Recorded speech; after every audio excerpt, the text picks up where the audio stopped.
Good morning, students. Welcome to the another session of e-learning of class 7 social science. And in today's session, we learn about your chapter number 2, that is the earth on the changes on it, third and conclusive part. Today's topic is soil. What is soil? Soil is the loose material found on the surface of the earth. जो हमारे अर्थ के surface पे loose material पड़ा रहता है that is called soil या मिट्टी. It is made of organic and inorganic particles. और ये दोनों टाइप के मटेरियल से बनता है. इसमें ऑर्गेनिक मटेरियल भी होता है जैसे डेड से, रिमेन से, प्लांट और एनिमल्स के, और इनऑर्गेनिक मटेरियल भी होता है. The organic particles are derived from dead remains of plants and animals. In the course of time, these particles get decomposed and change into dark colored material called humus.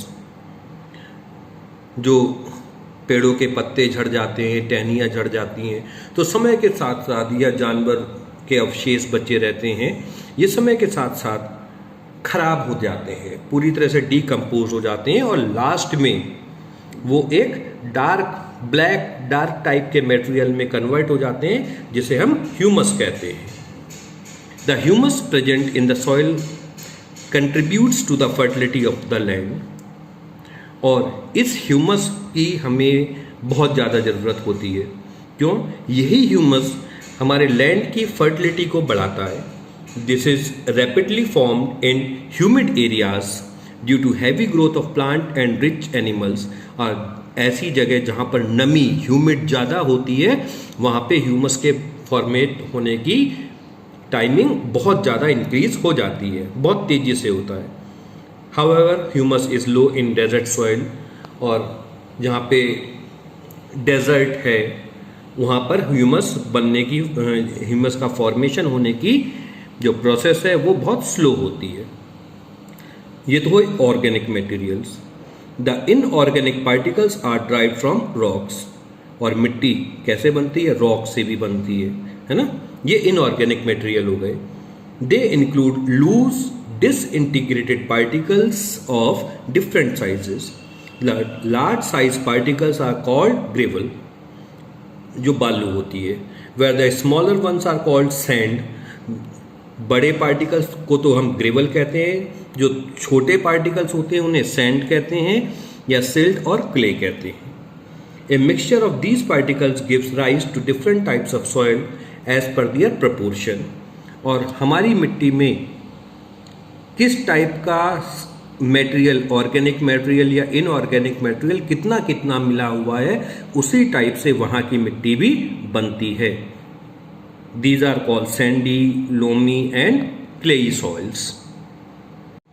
Now we read about formation of soil, कि किस type से हमारी जो soil या मिट्टी है ये बनती है. It is a very slow process. It takes thousands of years from a thin layer of soil. और मिट्टी बनने की जो प्रोसेस है ये बहुत बहुत ज़्यादा स्लो है, और ये इसको हजारों साल लग जाते हैं पत्थर से मिट्टी बनने में. As mentioned earlier, the weathering process breaks the rocks into small particles. जैसे पहले भी बताया था इसी चैप्टर में कि जब वेदरिंग के कारण बड़े बड़े चट्टान छोटे छोटे टुकड़ों में टूटना शुरू हो जाती हैं.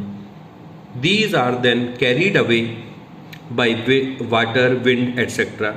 और जब ये बहुत छोटे टुकड़ों में कन्वर्ट हो जाती हैं तो उसे हवा या पानी अपने साथ बहा कर ले जाती हैं and later get deposited at a new place. और बाद में ये धीरे धीरे करके एक जगह इकट्ठी हो जाती हैं. तो इस टाइप के सॉइल को, such type of soil is called transported soil. Transported soil का मतलब ऐसी सॉइल जो कहीं और बनी थी पर अब धीरे धीरे यहाँ पर इकट्ठा हो गई है, ट्रांसपोर्ट होके आई है. But when the soil is formed by the weathering of a parent rock and remains present on the same site is called residual soil.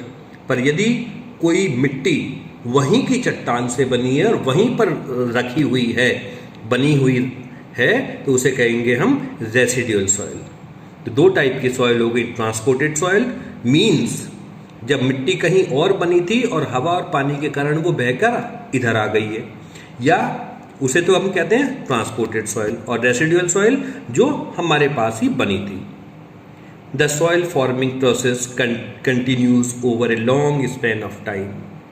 It starts developing in layers one over the other, और ये soil एक के ऊपर एक बननी शुरू हो जाती हैं। जैसे आपने यहाँ पर भी देख सकते हैं कि सॉइल लेयर नीचे कौन सी हैं, सॉलिड रॉक्स हैं, उसके बाद वेदर्ड रॉक्स जो टूट टाट के बनी है, फिर सब सॉइल और फिर टॉप सॉइल आती है। These layers are called horizons.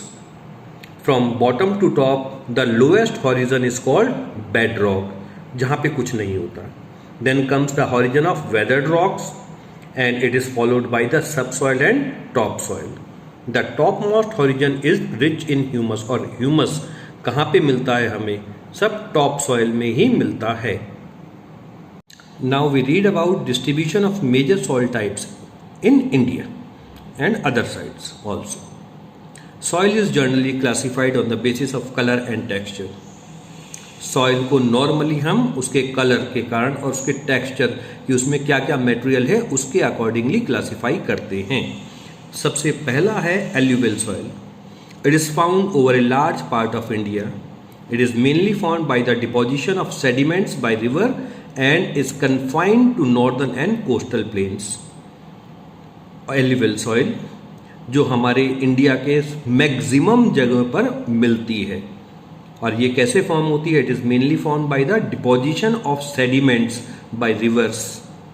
ठीक है, this type of soil is very fertile and forms major agricultural land of our country. और ये सॉइल काफ़ी फर्टिलाइजर्स होती हैं इसके अंदर, और इसके अंदर क्रॉप्स के ग्रो होने की पॉसिबिलिटीज बहुत होती है। सेकेंड होती है black soil. It is found in Deccan plates, जो हमारे साउदर्न प्लेट्स में है, मिलती है ये। This type of soil is confined of some part of Gujarat, Maharashtra और एंड कर्नाटका। और ये इस टाइप की सॉइल कहाँ मिलती है? कुछ गुजरात, महाराष्ट्र और कर्नाटक के कई पार्ट्स में मिलती है। This soil has an ability to retain moisture.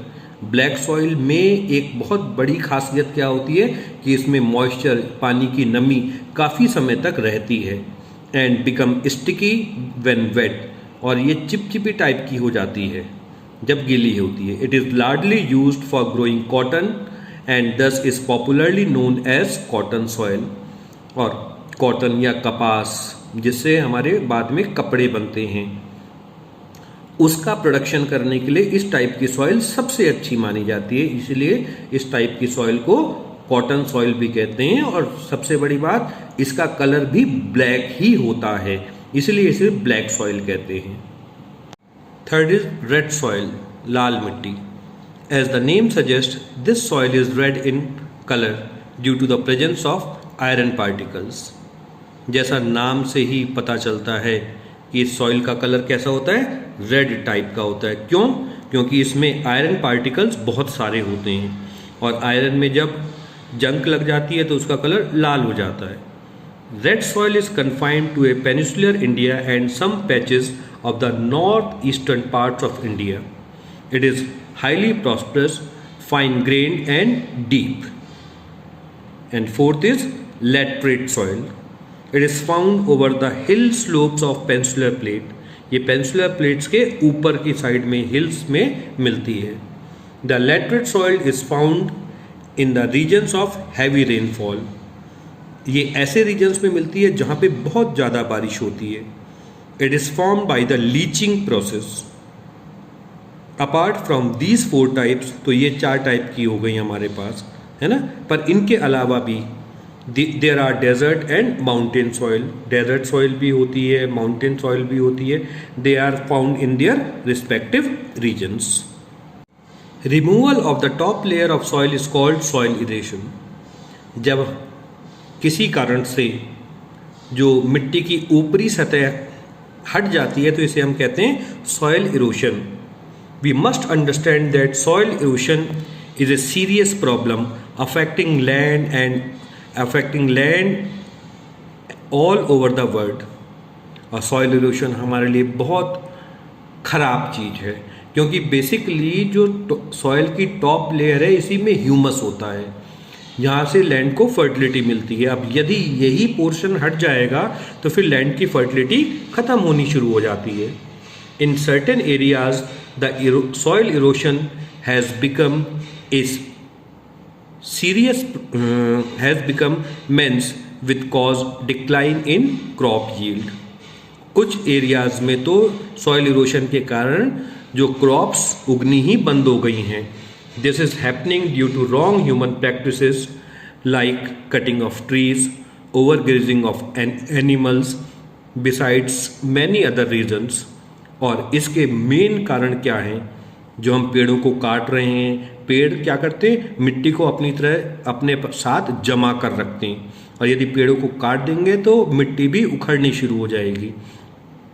जब जानवरों को बहुत ज़्यादा चराया जाता है, और भी बहुत सारे रीजंस हैं।